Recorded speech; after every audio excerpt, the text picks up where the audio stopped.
You ass. Come here, ass. Fuck. Buonasera a tutti.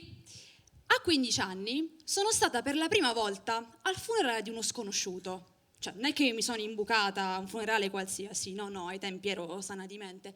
È che era morto il nonno di una mia amica e mi pareva male non andarci. Ora, io avevo solo 15 anni, quindi di funerali non avevo alcuna esperienza. E questa cosa perfettamente normale a me creava un profondo stress. Perché dovete sapere che io sono nata ansiosa, perfezionista, con mania di grandezza, però ho anche dei difetti, assolutamente. E quindi non è che potevo andare lì e presenziare o addirittura limitarmi a improvvisare. No, ma proprio assolutamente. Io dovevo essere perfetta. Dovevo comportarmi con la stessa nonchalance del Dalai Lama che chiede favori sessuali ai ragazzini. Cioè, io dovevo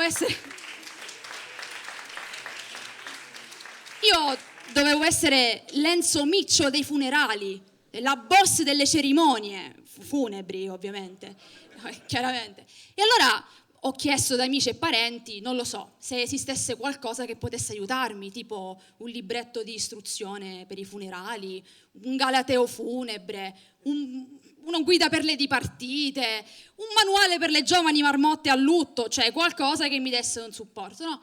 Però il mio Toto Funerali è stato parecchio deludente, perché da tutti ho ricevuto la stessa identica risposta, e cioè: Simona, ma limitati a fare le condoglianze come fanno tutti.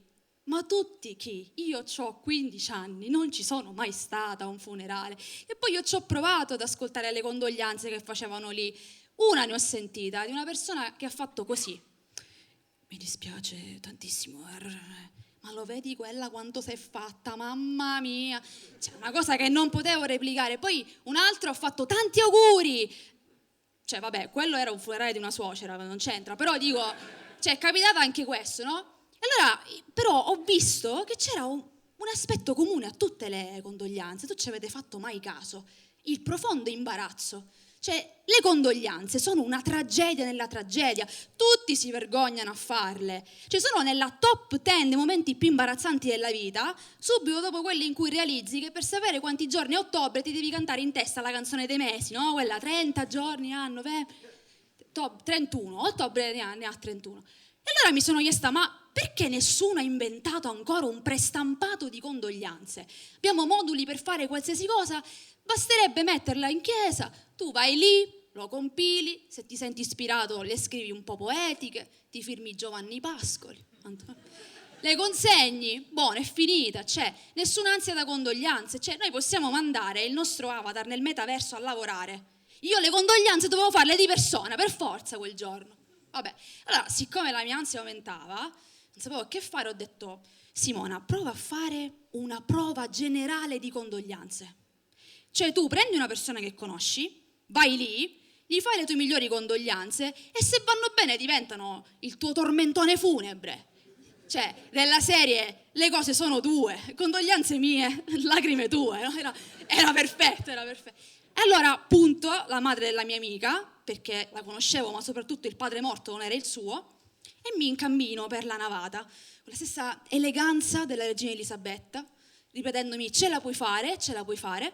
La signora ovviamente era in prima fila davanti alla bara, il ciampo sul poggio a ginocchia, legata addosso, sconfortata, lei mi afferra, io la guardo e le faccio: Macci, morta sono.